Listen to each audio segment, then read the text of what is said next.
Hello friends, welcome to Honest Tutorial for your better understanding. Hello friends, this is Akram Sheikh and you are watching Honest Tutorial. Friends, in today's video we are going to discuss about the functions of the management. Management should be done efficiently for the accomplishment of the objectives. जो हमारे business के जो objectives है उसको पूरा करने के लिए मैनेजमेंट की रिक्वायरमेंट है और for this management process is to be followed और उसको ऑब्जेक्टिव को हासिल करने के लिए हमें मैनेजमेंट की एक पूरी प्रक्रिया है जो प्रोसेस है उसको हमें फॉलो करना पड़ेगा. Series of functions which are continuously performed for the accomplishment of predetermined objective of business is known as process. और बहुत सारे फंक्शंस की पूरी एक सीरीज है, वो पूरे फंक्शंस की जो सीरीज है उसको कंटिन्यूसली उसे काम करना पड़ेगा. ऑब्जेक्टिव जो प्री डिटरमाइंड जो हमारा ऑब्जेक्टिव उसे हासिल करने के लिए जो हमारा फंक्शंस है उसको जो सीरीज में हमने जो लगा के रखा है उसके मुताबिक उसको काम करना पड़ेगा. तो इसे बोलते हैं एक प्रोसेस बोलते हैं. Various business activities are arranged in chronological and orderly manner for the achievement of the objectives. Hence, management is considered as process. बहुत सारी जो बिजनेस की एक्टिविटीज़ है उसको इस तरह से क्रोनोलॉजिकल यानी कि उसको स्टेप बाय स्टेप इस तरह से बनाया गया है, बरोबर है, कि जो हमारा ऑब्जेक्टिव है उसको हम लोग अच्छी तरह से हासिल कर सके और हम अपना जो गोल जो है उसको हम लोग वहाँ तक पहुँच सके. There is a controversy among different authorities regarding various activities of management process. और जो बड़े बड़े जो एक्सपर्ट्स जो है मैनेजमेंट के, बराबर है, तो उन लोगों के बीच में कुछ कंट्रोवर्सी है. किसी ने बोला कि फंक्शंस क्या होते हैं, किसी ने और ने कुछ और फंक्शंस दिए, लेकिन ओवरऑल देखा जाए तो सबके फंक्शंस है वो आसपास में ही सब कुछ है. जैसे कि अगर हम लोग देखें कून्स एंड डोनाल्ड के अगर देखें तो उसने क्या दिया है, मैनेजमेंट के जो फंक्शंस है उसने ऐसा क्लासीफाई किया है कि planning, organising, staffing, directing and controlling बोला उसने. तो उसी जगह पे हेनरी फेवल जो है उसने ऐसा बोला कि जो फंक्शंस जो है मैनेजमेंट के वो है planning, organising, direction, coordination and controlling. तो यहाँ पे थोड़ा यहाँ पे क्या हुआ, कंट्रोवर्सी हुई. वहाँ पे था कोऑर्डिनेशन, वहाँ पे था ऑर्गेनाइजिंग एंड स्टाफिंग था. यहाँ पे ऑर्गेनाइजिंग के बाद डायरेक्शन आ गया और फिर कोऑर्डिनेशन आ गया. इसी तरह से पीटर ड्रकर जो है वो बोलता है management is business, management managing the managers and managing workers, man and work. इसका जो है वो पूरा डिफरेंट वे के ऊपर चला गया. फिर फंक्शन ऑफ मैनेजमेंट जो लूथर गुलिक है उसने क्या दिया, प्लानिंग, उसके बाद ऑर्गेनाइजिंग के बाद उसने दिया स्टाफिंग, फिर डायरेक्टिंग, फिर कोऑर्डिनेशन, फिर रिपोर्टिंग और फिर बजटिंग. तो जो लूथर गुलिक है उसने यहाँ पे जो फंक्शन ऑफ मैनेजमेंट है वो सबसे ज़्यादा फंक्शंस ऑफ मैनेजमेंट जो स्टेप बाय स्टेप जो बताया वो सबसे ज़्यादा फंक्शंस इसने बताया है लूथर गुलिक ने. और अकॉर्डिंग टू जॉर्ज टेरी के अगर हम लोग देखें तो जॉर्ज टेरी ने क्या बताया, सिर्फ 4 ही फंक्शन बताया, planning, organising, directing and controlling. तो फ्रेंड्स ये फंक्शन ऑफ मैनेजमेंट जो है जो हम लोग यहाँ पे पढ़ रहे हैं उसको हम लोग स्टेप बाय स्टेप हम लोग यहाँ पे इसको स्टडी कर लेते हैं. क्या है, सबसे पहले है प्लानिंग, यानी पहला स्टेप जो है मैनेजमेंट के फंक्शन का सबसे पहला स्टेप क्या है, प्लानिंग. प्लानिंग यानी कि हमें फ्यूचर का कोई फोरकास्ट करना है, यानी कि हमें भविष्य के बारे में कुछ सोच के हमें उसके लिए कुछ योजना बनानी है. Planning means selection of facts for the expected result, यानी हमें जो रिजल्ट चाहिए, हमें जिस चीज़ के लिए हमें प्लानिंग करना, हमें क्या उम्मीद है, जो रिजल्ट हमको चाहिए उसके लिए कुछ सिलेक्शन फैक्ट, यानी कि हमको उसके लिए कुछ कलेक्शन करना पड़ेगा, डेटा वगैरह. and to establish interrelationship between them as well as observation of necessary activities and to do forecasting for their skills. यानी ये क्या हुआ कि मैनेजमेंट जो है वो हमेशा प्लानिंग से ही स्टार्ट होगा. when in advance it is wisely considered what work and who will do, when, how, and to what extent, and when work is to be finished for the achievement of the predetermined objective, it is known as planning. यानी planning क्या है कि क्या काम किया जाएगा, who will do कौन करेगा, व्हेन कब ये काम किया जाएगा, हाउ किस तरह से ये काम किया जाएगा, एंड टू व्हाट एक्सटेंट यानी कितना वर्क किया जाएगा, कितना कौन से लेवल तक इस वर्क को किया जाएगा, and when work is to be finished और ये काम कब खत्म होना चाहिए, जो हमने सोचा है, जो प्री डिसाइडेड जो हमने सोच के रखा है वो काम कब खत्म होना चाहिए, बरोबर है. इसको बोलते हैं प्री डिटरमाइंड ऑब्जेक्टिव जो हमारा है इसको बोलते हैं कि प्लानिंग है. Planning means future forethought in the present, यानी भविष्य में हमको क्या करना है, हमें क्या हासिल करना है, उसका जो हमें प्लानिंग करना है, प्रेजेंट में रह के हमको उसका प्लानिंग करना है. Planning is necessary to reduce risk and uncertainties involved in future. અને ભવિષ્ય में ऐसी कोई भी अनसर्टेनिटीज आती है तो ऐसी अनसर्टेनिटीज से बचने के लिए भी प्लानिंग किया जाता है। Due to planning all the activities of the business are undertaken in a systematic manner. अगर पहले से कोई चीज़ के लिए अगर हमने प्लानिंग करके रखा है तो हमने जो सोच के रखा है उसके मुताबिक अगर हम लोग चलेंगे तो हम हमारे ऑब्जेक्टिव, हमारा जो गोल है उसकी तरफ हम लोग आराम से पहुंच सकते हैं। It is therefore become easy to achieve objectives. When many alternatives are found at the time of the defining objectives, planning become useful to select the best alternative. Hence planning is a function of selection and preference. यानी अगर हमने पास अगर कोई planning कर रहे हैं हम लोग तो हमारे पास उसका अल्टरनेटिव भी कुछ होना चाहिए। अगर के इफ कंडीशन, अगर ऐसी कोई कंडीशन आती है तो हम हमारे प्लानिंग में कुछ चेंजेस कर सकते हैं। तो वो उसके लिए भी हमें फ्यूचर में अगर कोई चेंजेस करना है हमको तो उसके लिए भी एडवांस में हमको यानी कि प्रेजेंट में उसके लिए भी प्लानिंग करके रखना पड़ेगा। क्योंकि क्या है कि आगे अनसर्टेनिटी कुछ भी आ सकती है, तो वो अनसर्टेनिटी अगर आ गई तो फिर हम लोग किस तरह से अपने बिजनेस के अंदर डिसीजन लेंगे उसका भी प्लानिंग जो है वो वेल इन एडवांस होना चाहिए। सो प्लानिंग इसीलिए क्या बोलते हैं, planning is a function of selection and preference. इसीलिए प्लानिंग को सिलेक्शन एंड प्रेफरेंस का एक फंक्शन, ये फंक्शन बताया गया है। Planning is based for other managerial function such as organising, staffing, coordinating and controlling. Planning जो है वो जो दूसरे फंक्शन है मैनेजमेंट के, यानी कि जो ऑर्गेनाइजिंग है, स्टाफिंग है, कोऑर्डिनेटिंग है एंड कंट्रोलिंग जो है, इन सब का बेस है। तो फ्रेंड्स ये था हमारा प्लानिंग। नेक्स्ट जो हमारा फंक्शन है मैनेजमेंट का वो है organising. Organising is a structure for the assignment of the authorities and responsibilities among individuals working for the achievement of common objectives. Organising का मतलब क्या है कि हम जो ऑब्जेक्टिव जो हमने सोच के रखा है बिजनेस का, बराबर है, वो कॉमन ऑब्जेक्टिव के लिए सब लोग कलेक्टिवली मिल के काम कर रहे हैं। अब इसका एक स्ट्रक्चर बनाया जाएगा और वो स्ट्रक्चर के मुताबिक कुछ जो हायर अथॉरिटीज होगी, जो डिपार्टमेंट्स के हेड्स होंगे, ये सब लोग होंगे, उनको कुछ ड्यूटीज और अथॉरिटीज और उनको कुछ रिस्पॉन्सिबिलिटीज उनके पास डिवाइड कर दी जाएगी। कि क्योंकि देखा जाए तो एक ही आदमी हर चीज को वो हैंडल नहीं कर सकता है, इसलिए अलग अलग डिपार्टमेंट बिजनेस के अंदर बनाए जाते हैं। तो हर एक बिजनेस को, डिपार्टमेंट को भी एक एक हेड बनाया जाता है। तो वो क्या है, उनको जो हेड होगा उसको कुछ रिस्पॉन्सिबिलिटीज, उसको कुछ अथॉरिटीज दी जाएगी कि वो काम किस तरह से कंप्लीट किया जाए, और वो काम कंप्लीट करवाने के लिए उसको कुछ पावर्स भी दिए जाएंगे। तो ऑर्गेनाइजेशन का मतलब क्या है कि organising is a structure for the assignment of the authorities and responsibilities among individuals working for the achievement of the common objective। एक ही ऑब्जेक्टिव को काम पूरा करने के लिए जो सब लोग मिलके जो काम कर रहे हैं उसमें से इंडिविजुअल्स को कुछ अथॉरिटीज और पावर देना स्ट्रक्चर के मुताबिक, इसको बोलते हैं ऑर्गेनाइजेशन। फिर आता है हमारा नेक्स्ट जो पॉइंट है। अभी जो ऑर्गेनाइजिंग जो है उसके लिए एक और चीज है, जैसे अगर प्लानिंग जो है उसको हम लोग क्या बोलते हैं, brain of a business unit. Planning जो है वो है ब्रेन यानी दिमाग है बिजनेस का। अगर कुछ भी है प्लानिंग हम कैसे कर सकते हैं, दिमाग से ही कर सकते हैं। तो प्लानिंग को क्या बोलते हैं बिजनेस के अंदर, planning is the brain of a business unit while organisation is its physical structure. तो जो ऑर्गेनाइजेशन जो है, बराबर है, उसको क्या बोलते हैं, फिजिकल स्ट्रक्चर इसको बोला गया है। The function of a brain in the human body is to take the intellectual decision while its implementation is done by the various organs of the body। जैसे कि दिमाग जो है वो सोचने का काम करता है और वो हमको इंटेलेक्चुअल डिसीजन, कोई हमें निर्णय लेने का जो काम है वो दिमाग करता है, लेकिन उसको इंप्लीमेंट कौन करता है, जो हमारे बॉडी के जो दूसरे जो अंग जो है वो सारे उसको ऑपरेट, यानी वो सारा जो ब्रेन ने जो ऑर्डर दिया तो फॉलो कौन कर रहा है, तो हमारे बॉडी के जो दूसरे पार्ट्स है वो कर रहे हैं। तो इसी तरह से यहाँ पे भी मैनेजमेंट के फंक्शन के अंदर प्लानिंग जो है उसको ब्रेन बोला गया है और जो ऑर्गेनाइजेशन उसको क्या बोला गया है, बॉडी बताया गया है। In the same manner the function of the planning is in a business unit is to take intellectual decision in order to implement this of decisions. Distribution of work, authority and responsibility is delicated among the employees of various department. जो planning जो किया गया उसके बाद, यानी जो सोच समझ के जो कुछ भी भविष्य के लिए जो किया गया है, तब उसका इम्प्लीमेंटेशन यानी किसको कितनी अथॉरिटीज, किसको कितना पावर देना है, कौन से डिपार्टमेंट को किसको हेड बनाना है और उसको कौन कौन सी अथॉरिटीज और रिस्पॉन्सिबिलिटीज देनी है, ये सब कुछ किस में डिसाइड होगा, ऑर्गेनाइजेशन के अंदर। Then the next point, of the function of management is the staffing.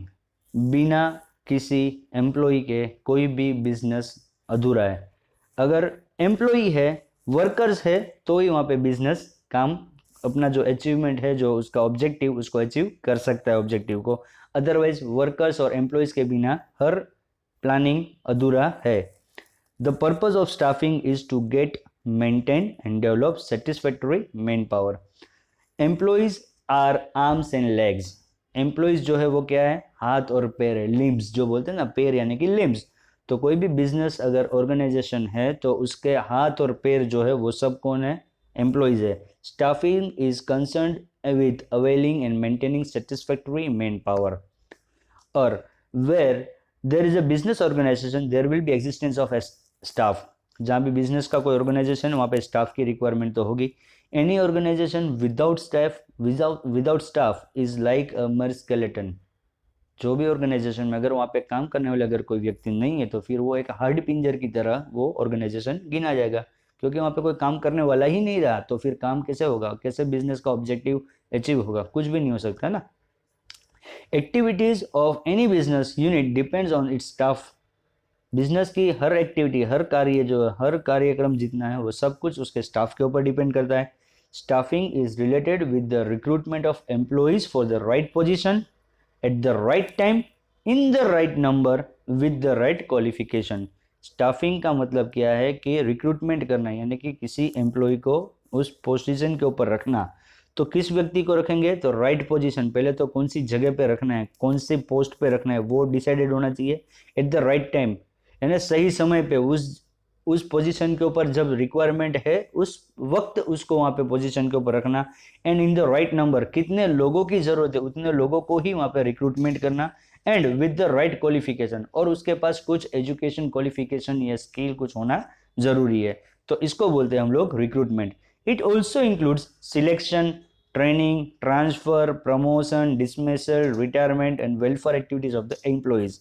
तो स्टाफिंग के अंदर दूसरी भी चीजें आती है, जैसे कि ट्रेनिंग देना। अगर हमने किसी को सिलेक्ट कर लिया, अगर हमने हमारे ऑर्गेनाइजेशन के अंदर, तो फिर हमारा ऑर्गेनाइजेशन किस तरह से काम कर रहा है, उसकी क्या मेथड है, क्या टेक्नोलॉजी पे हम लोग काम कर रहे हैं, तो वो सब चीज़ों के लिए पहले हमने जिसको सिलेक्ट किया है उसको हमें ट्रेनिंग देनी पड़ेगी। फिर अगर कोई अच्छा काम करता है तो हमें उसको प्रमोशन भी देना पड़ेगा। अगर हमारे अलग अलग डिपार्टमेंट्स है तो हमें किसी का एक्सपीरियंस और नॉलेज बढ़ाने के लिए हम एक डिपार्टमेंट से दूसरे डिपार्टमेंट में उसको ट्रांसफर भी कर सकते हैं। फिर डिसमिसल, अगर कोई सही काम नहीं करता तो उसको हम लोग निकाल सकते हैं। फिर रिटायरमेंट, एक सर्टन एज या सर्टन पीरियड ऑफ टाइम अगर उसने वर्क कर लिया तो उसको फिर रिटायरमेंट भी हो सकता है। तो ये सब चीज़ किस में इंक्लूड होती है, ये सब कुछ स्टाफिंग में इंक्लूड हो जाता है। Enthusiasm and zeal of the employees are boosted if they are satisfied.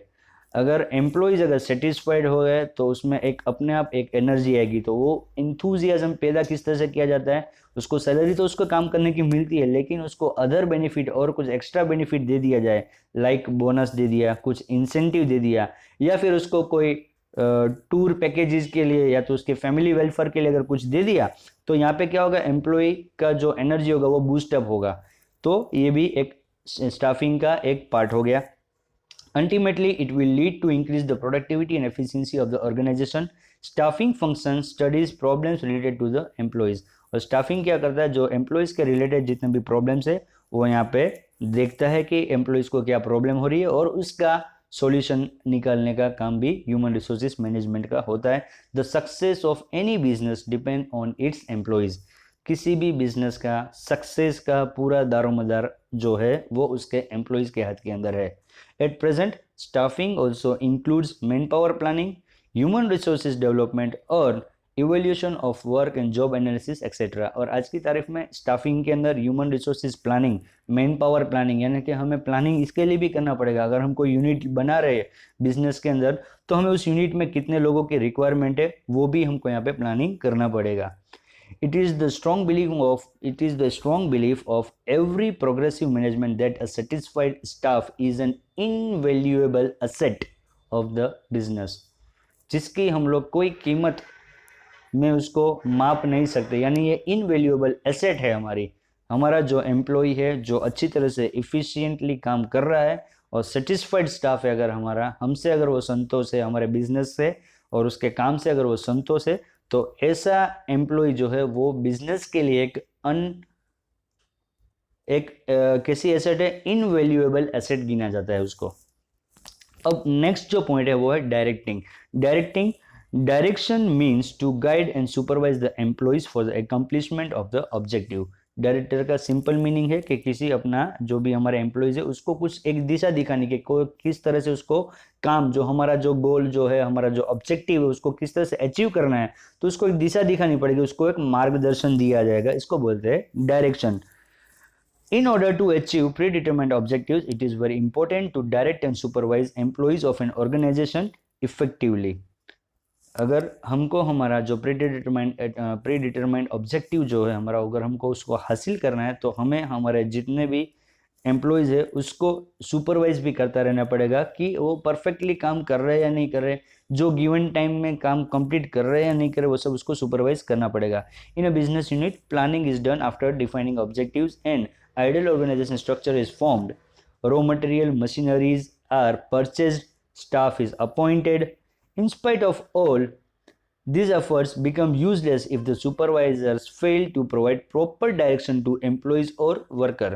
Business start करने के लिए सब कुछ सोच लिया, आइडिया भी लगा लिया, प्लानिंग भी कर लिया, मशीनरी भी खरीद ली, रॉ मटेरियल भी खरीद लिया, स्टाफ को भी हमने रिक्रूट कर लिया, लेकिन अब स्टाफ को रिक्रूट करने के बाद उसको ट्रेनिंग भी दे दी। ट्रेनिंग देने के बाद उसके ऊपर अगर सुपरविजन नहीं किया गया, अगर वो किस तरह से काम कर रहा है, किस तरह से मशीन को वो हैंडल कर रहा है, और उसका अगर सुपरविजन नहीं किया तो फिर हमने जितना भी खर्चा किया वो सब हमारा क्या हो जाएगा, बर्बाद हो जाएगा।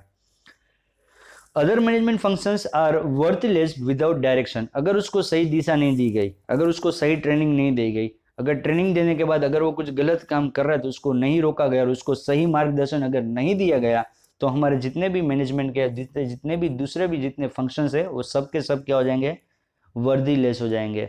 Direction includes various activities like to direct the subordinates, to supervise them, to give orders and instructions, to fix the work, to motivate the workers and to provide leadership etcetera. तो डायरेक्शन से क्या मिलेगा उसको, उसमें भी बहुत सारी activities है डायरेक्शन के अंदर, जैसे कि डायरेक्ट सबऑर्डिनेट्स, जो सबऑर्डिनेट्स है उसको डायरेक्शन देना, फिर सुपरवाइज करना उनको, फिर उनको कुछ ऑर्डर देना कि किस तरह से काम करना है, या फिर कोई इंस्ट्रक्शन भी देना। तो ये सब चीज़ किस में आती है, और लीडरशिप की भी उनके अंदर एक क्वालिटी डेवलप होती है, ये सब चीज़ आती है डायरेक्टिंग के अंदर। नेक्स्ट जो पॉइंट है जो हमारा फंक्शन ऑफ मैनेजमेंट है वो है controlling. Controlling is the function of maintaining balance among efforts, result, resources and objective. Controlling कैसा फंक्शन है हमारा, जो बैलेंस मेंटेन करता है, जो एफर्ट्स जो लगाए गए हैं, मैनेजमेंट ने भी एफर्ट्स लगाए और वर्कर्स ने भी एफर्ट्स लगाए, फिर उसका क्या रिजल्ट आया, आउटकम क्या है उसका, एंड रिसोर्सेज, जो रिसोर्सेज उसमें हमने लगाए, मैन पावर है या फिर रॉ मटेरियल है या मशीनरी है, जो रिसोर्सेज हमने उसमें लगाए, और हमारा ऑब्जेक्टिव क्या था, उस ऑब्जेक्टिव की तरफ हम लोग कितना आगे बढ़े। तो ये सब चीज को किस में समेट लिया जाता है, कंट्रोलिंग के अंदर इसको समेट लिया जाता है। Controlling is the last function of the management. ये जो मैनेजमेंट का ये सबसे लास्ट फंक्शन है। फ्रेंड्स, हमने एक बार देख चुके हैं वीडियो के अंदर कि जो मैनेजमेंट है वो कंटिन्यूअस प्रोसेस है, यानी यहाँ पे बोला कि controlling is the last function of the management का लास्ट फंक्शन है, लेकिन मैनेजमेंट जो है वो कंटिन्यूअस प्रोसेस है। क्योंकि अभी यहाँ पे कंट्रोलिंग आ गया तो इसका मतलब ये नहीं कि हमने हमारा ऑब्जेक्टिव हमने हासिल कर लिया और यहाँ पे हमारा काम खत्म हो गया, क्योंकि हम एक ऑब्जेक्टिव अगर हमारा खत्म होता है तो बिजनेस के अंदर हमारा दूसरा ऑब्जेक्टिव ऑटोमेटिकली जनरेट हो जाता है। तो फिर से वापस वही साइकिल जो हमारे स्ट्रक्चर है वही से वो काम करना शुरू करेगा। प्लानिंग के बाद ऑर्गेनाइजिंग, फिर स्टाफिंग, फिर डायरेक्टिंग, फिर वापस अगेन आ जाएगा कंट्रोलिंग। तो ये जो कंट्रोलिंग जो है वो मैनेजमेंट फंक्शन का लास्ट फंक्शन है, लेकिन मैनेजमेंट जो है वो कंटिन्यूस प्रोसेस है। The function of the controlling is to see whether all the business activities are done with the conformity of planning और नॉट। कंट्रोलिंग का एक ही उद्देश्य है कि देखा जाए कि जो काम दिया गया था, जो हमने प्लान किया गया था, वो प्लान के मुताबिक काम चल रहा है या नहीं। Express the traditional concept, controlling means to have restriction on employees' activities, to have strict approach, provision of punishment or fine in case of employee making mistake or transferring them or withholding their promotion and so on. But it is a negative approach of the controlling. पहले traditional approach में ये होता था कि controlling का मतलब ये होता था कि अगर काम जो दिया गया अगर उसके मुताबिक काम नहीं चल रहा है, जो प्लान किया गया था वो प्लान के मुताबिक काम नहीं चल रहा है, तो फिर क्या होता था कि जो एम्प्लॉयज़ की जो एक्टिविटीज़ उसके ऊपर रोक लगा दी जाती थी, या तो फिर उनको कुछ पनिशमेंट दिया जाता था। पनिशमेंट के तौर के ऊपर उनका जो इम्प्रूवमेंट जो इंक्रीमेंट होता था वो रोक दिया जाता था, या तो फिर कोई गलती हो गई तो फिर उनकी ट्रांसफ़र कर दी जाती थी, या फिर उनका प्रमोशन अटका दिया जाता था। तो ये सब उनके ऊपर थोड़ा ज़्यादती होती थी। तो ये जो है ना वो बिजनेस का जो अप्रोच जो है ना वो एकदम नेगेटिव अप्रोच पैदा हो रहा था कंट्रोलिंग के द्वारा। फिर क्या हुआ, controlling is a positive concept in the modern time. तो मॉडर्न टाइम में पॉजिटिव कंसेप्ट में किस तरह से कन्वर्ट हुआ, controlling is a corrective activity because the function of controlling is not to restrict the activities but to direct them in the right direction। लेकिन modern times के अंदर क्या हुआ है, अगर कोई कुछ गलत जा रहा है तो उसको सही दिशा दिखाई जाए कि भाई इसको इस तरह से नहीं करना है, लेकिन सही तरीका ये है, उसको सही तरीके से करेंगे तो क्या होगा, हमारा ऑब्जेक्टिव अचीव हो जाएगा। इसीलिए इसको बोला गया है direct them in the right direction, सही दिशा के अंदर उनको ले जाना। If these activities are not done as per the planning, अगर हमारी जो सोची हुई जो प्लानिंग के मुताबिक अगर वो एक्टिविटी नहीं हो रही है तो उसको फिर सही दिशा में उसको लेके जाने का काम किसका है, जो मैनेजर्स होते हैं उसका काम होता है, जो सुपरवाइजर्स है, जो फॉरमैन है, जो जॉबर्स है, इनका ये वर्क है कि ये इनको सही दिशा दिखाए।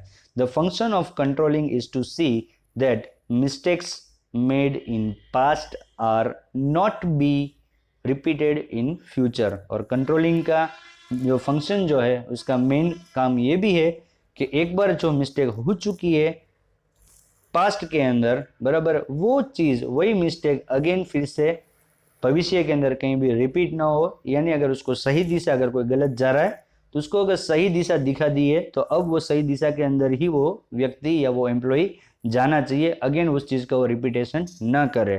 तो ये थे हमारे फंक्शंस ऑफ मैनेजमेंट फ्रेंड्स। अगर आपको कोई डाउट है तो आप लोग मुझे कमेंट के अंदर आप लोग आपका क्वेश्चन पूछ सकते हैं, और अगर आपको वीडियो अच्छा लगा और सब कुछ समझ में आया तो आपके रिव्यूज़ भी आप मुझे कमेंट में लिख के भेज सकते हैं।